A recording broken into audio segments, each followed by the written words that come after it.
Hey, howdy, how's it going? Okay, so I think I'm going to do something a little bit different today.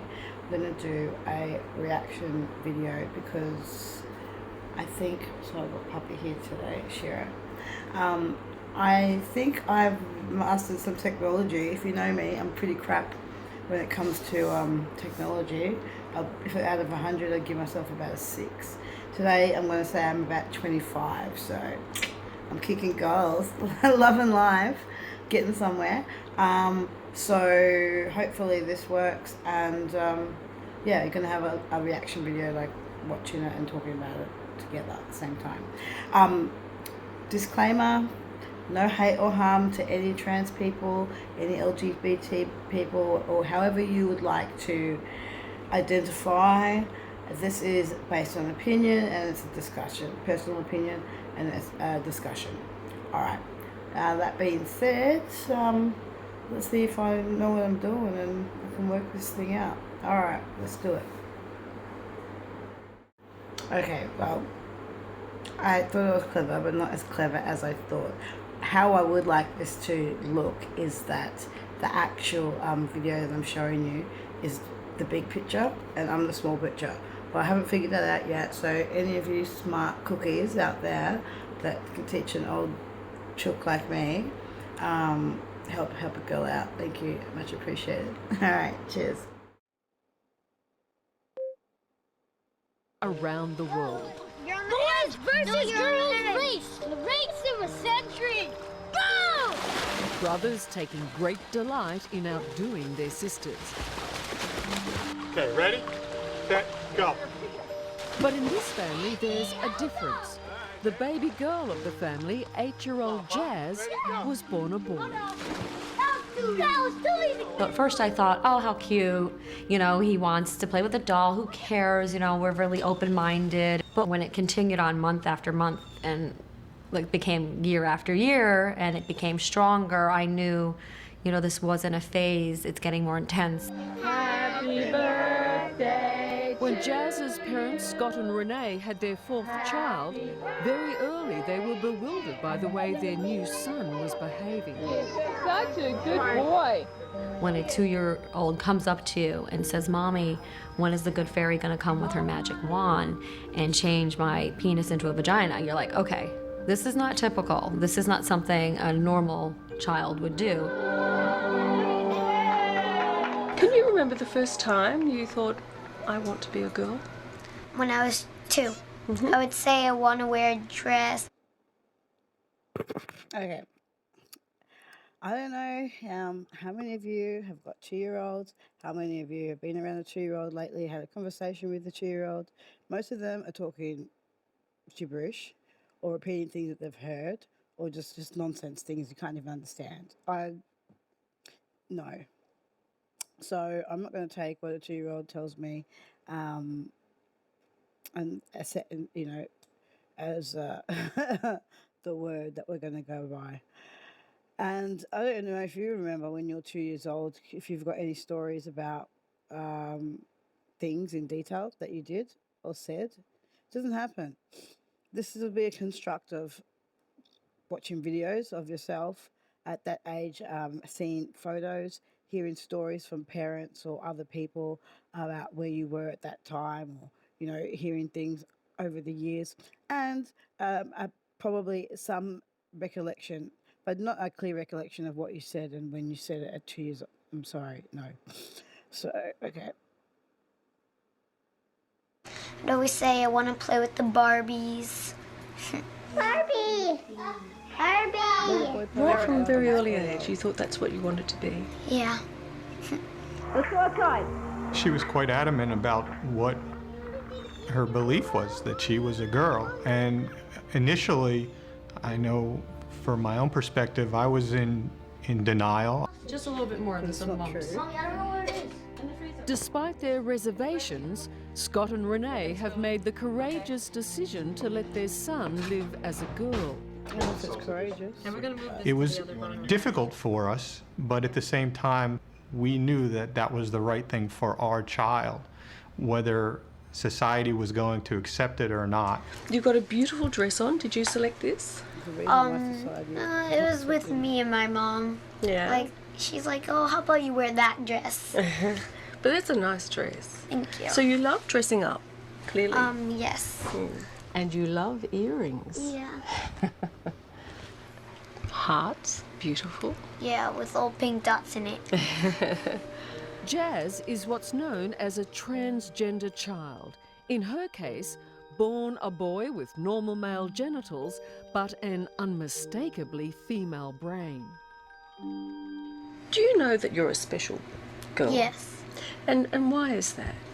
Because I have a girl brain and a boy body. And how do you feel about that? I feel fine. Like, it's okay. Like, it's like a normal life to me, pretty much. Because if people are, like, making fun of you, just walk away and be friends with people that are nice to you and appreciate you. Okay. Her bedroom is like what you would expect of any little girl, and her interests like most, except perhaps her passion for mermaids. Why do you love mermaids so? All right. I think we can all agree that there's, well, unless I've been living on this earth all this time and was never schooled and taught about a female and male brain, pretty sure there's a human brain, there's females and there's males genetically.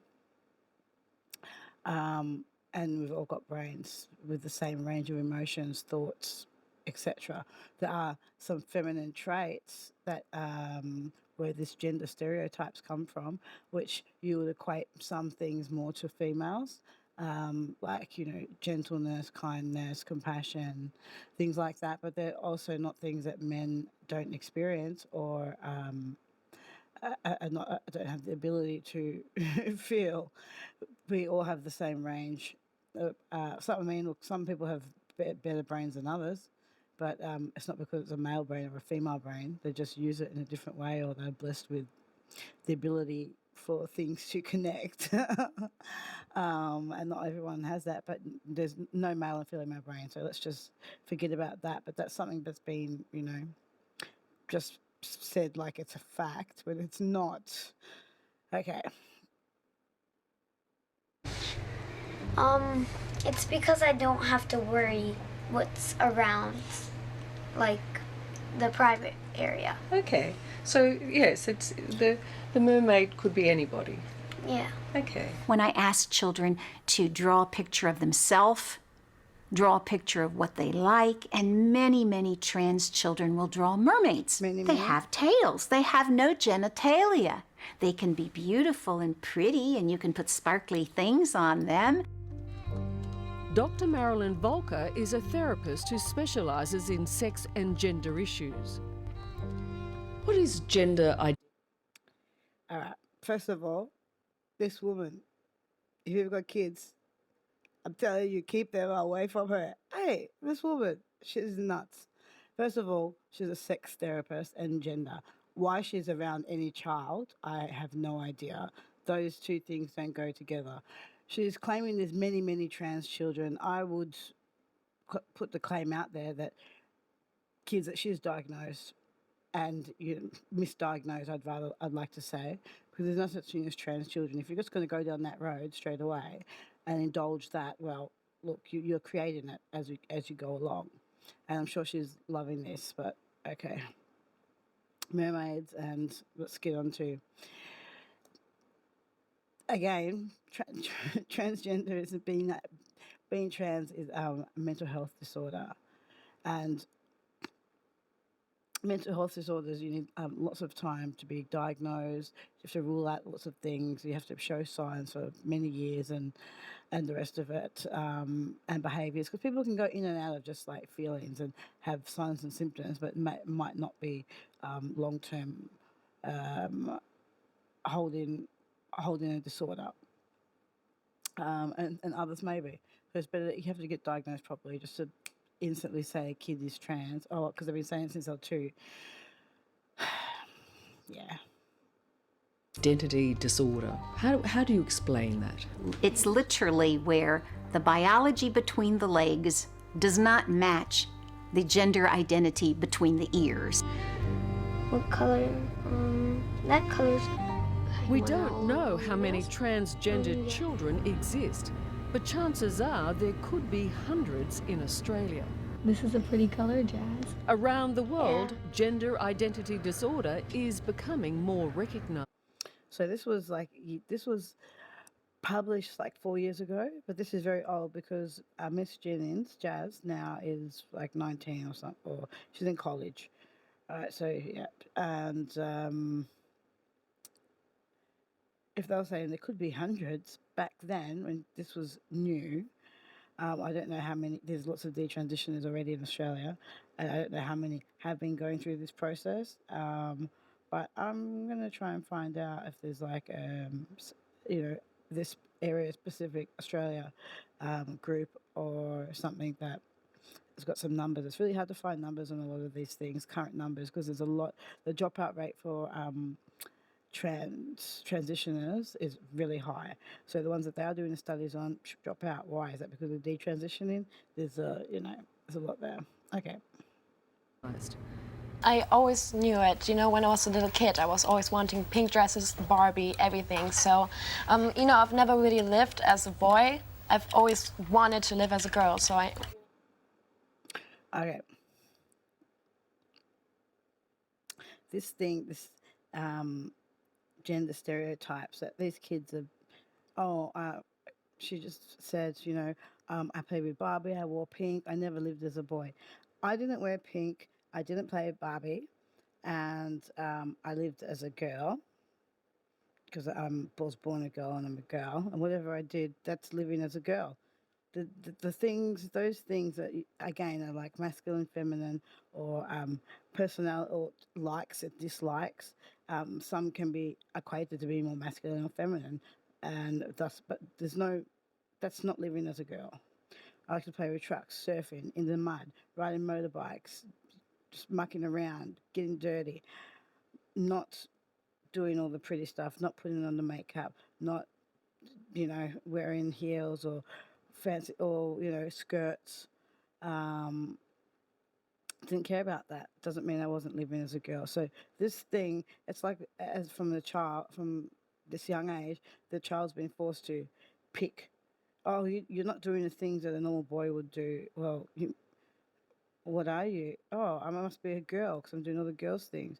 Like, this is not a question that any child should have to answer or discuss. Just put it to bed. Like, if they later on they're a feminine gay boy, or later on they are trans, okay, that's fine. But let them just grow up as kids first. Don't mold them. Whatever you start going on with this, you feeding it, it will grow. Really knew exactly who I was. Even in Germany last year, 16-year-old Kim Petras, who was born a boy, became the youngest person ever to have sex change surgery. I got the ruhlband because I had so many psychologists in the end who said that from more 2 years would not be good for me to wait for the surgery. Kim was born Tim. Like many transgender children, Kim began taking hormones at the age of 12 to ward off the cruel effects of puberty. Every day I woke up and I was scared to have a... This type of wording is really bad too. Ward off the effects of puberty. Like, it's this scary thing that's coming on, and if you don't get rid of it, like, something dire is going to happen.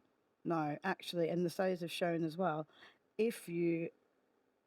for example, for this young lady, from male to female, if you block puberty, that male child will not fully grow, fully develop. So just say that male child wants to go back and become a male again after teenage or years later, they would never have developed. They will have a micro penis. They would never have had fully developed penis, usable. They can have lots of other problems that come with that as well.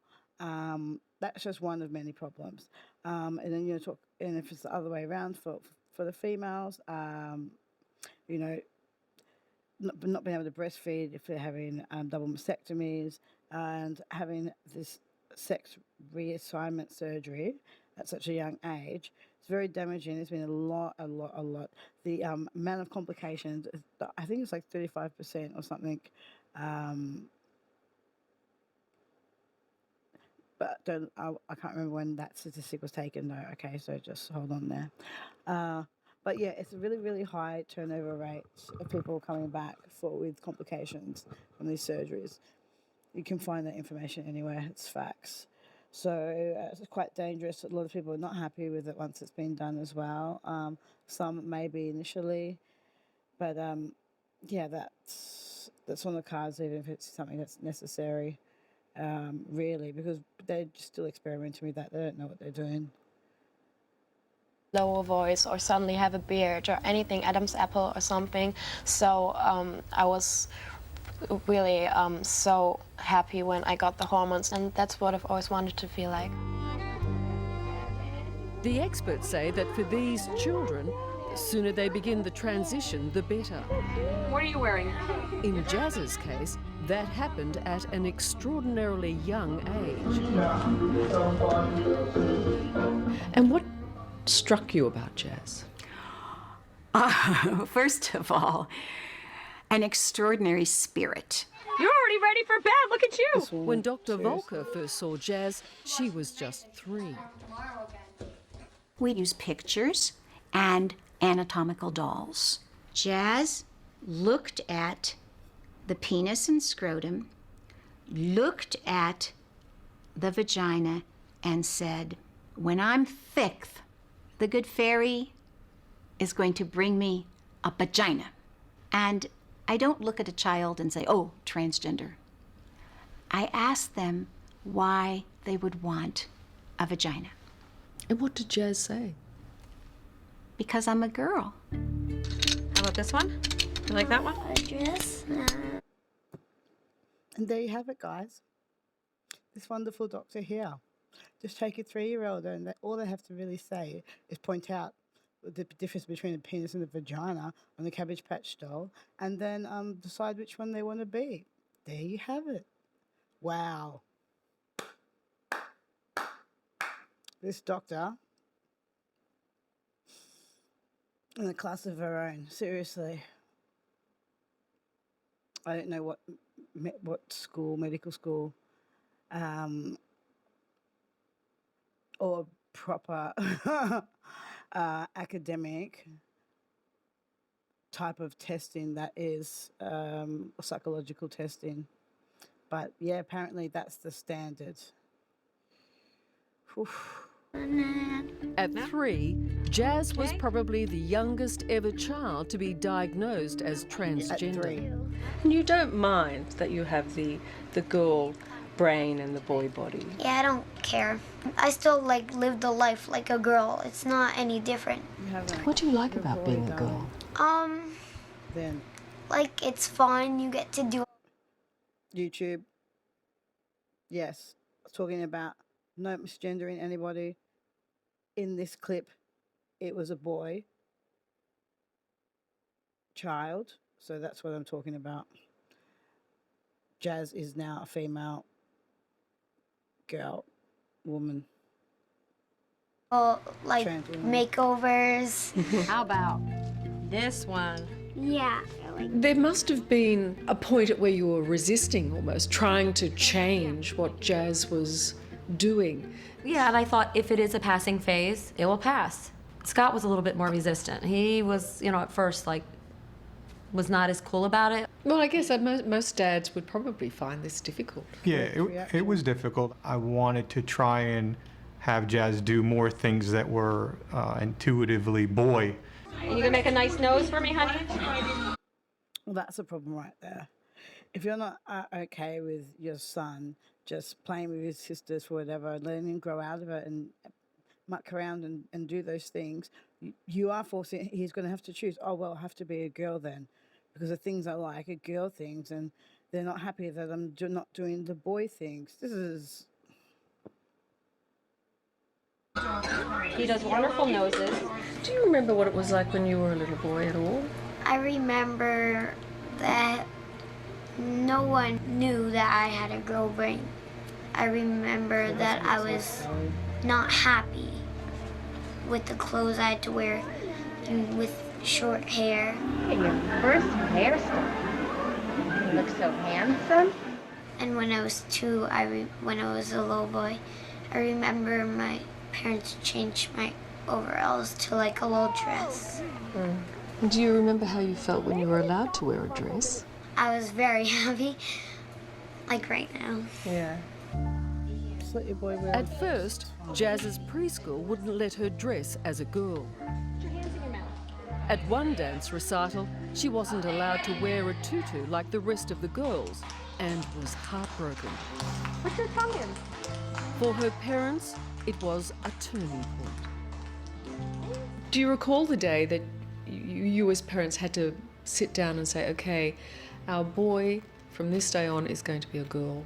By the time she was in her last year of preschool, it became very obvious that we weren't going to be able to keep this under the rug much longer. Happy birthday! It was the 5th birthday party where she was allowed to wear a girl bathing suit, and we had, I don't know, 60, 70 kids here, and they all saw her, who was known as him at the time, in this girl bathing suit.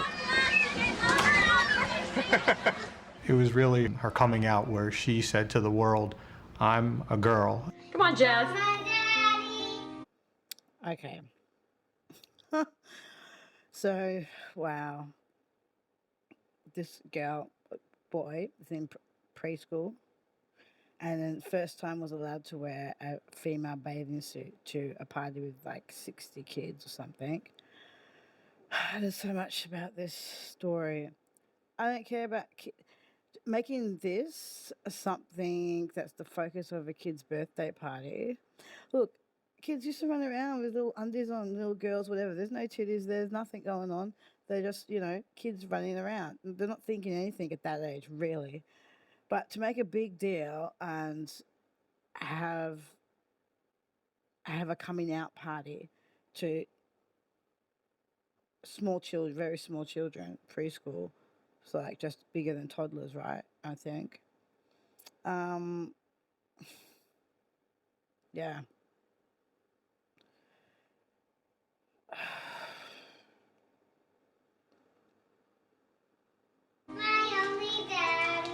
From those early years, Jazz was never happy unless she was treated as a girl. You want your ears pierced? Yeah. Who needs a drink?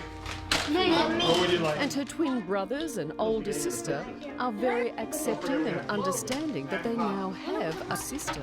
All right, can you give me some? I'm happy that she's a girl because that's what she wants to be. Are you protective of Jazz? Yes, definitely. Because I've seen movies where people like her have been in like very bad situations and they've been like hurt, and I don't want that to happen to her. And if they were to, if somebody said something unkind to Jazz, what would you say? I tell them just don't talk about that stuff, and it's hers to know about, not theirs, because they want to live their own life just like everybody else does. And they're the same kind of people as you are. They live the same kind of life. Unless you make it hard on them. For a transgender child and their families, life throws up some serious and complicated issues. Jazz has not yet had hormone treatment or gender reassignment surgery. Those decisions are all ahead of her.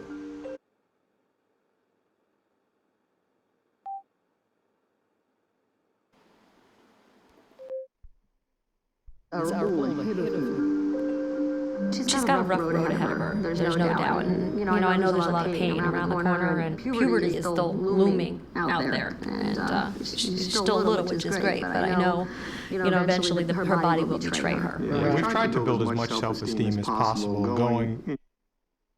All these adults have betrayed her.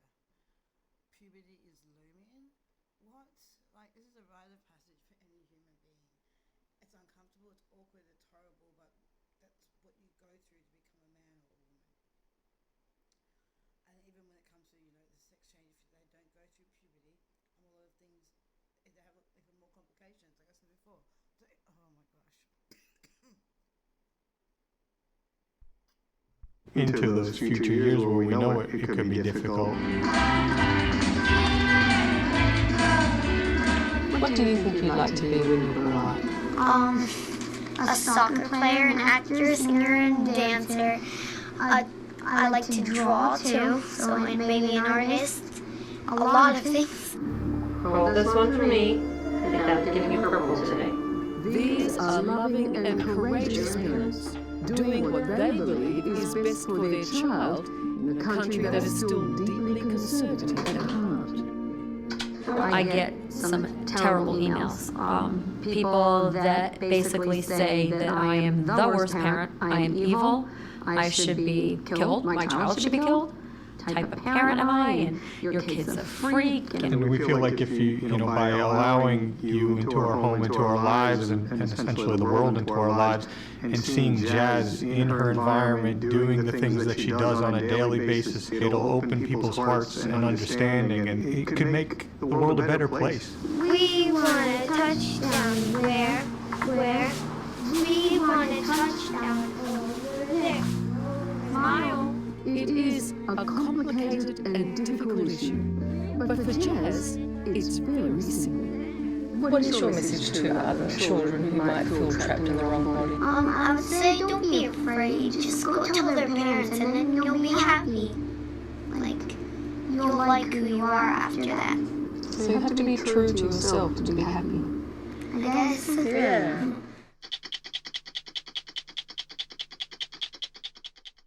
Hello, I'm Liz Hayes. Thanks for watching. To keep up with the latest from 60 Minutes Australia, make sure you subscribe to our channel. Liz, you did an injustice. That was shit. That was your worst article that you've done yet. Report. I'm not feeling it, mate. Presented it really badly. And why asking as kid, what should other kids do? Basically, you're asking somebody with a mental health disorder to give advice to other people who may possibly have a mental health disorder, or may not, but may start developing one now. They actually ask themselves this question. Small children. Oh, Lordy. Yeah. Well. So I just wanted to apologise for the last bit, the volume. I didn't realise some technical issue, which I will figure out. All I was saying at the end was, it's just ridiculous to ask this child who's suffering with a mental health disorder her message to other children and advice, more so, about what she would say to them. No child should be hearing this advice or hearing anything about this at all. You wouldn't go to a schizophrenic person and put them on TV and ask for their advice on how to treat themselves and deal with the disease. No, they go to the professional to find that out. This is really dangerous to do that and promote it. And I think any little kid that's seen that at that time or at any time later on, or when they were older as well, can easily be influenced by that. Yeah, so that's it. Nothing else for today. See you in the next one. Bye.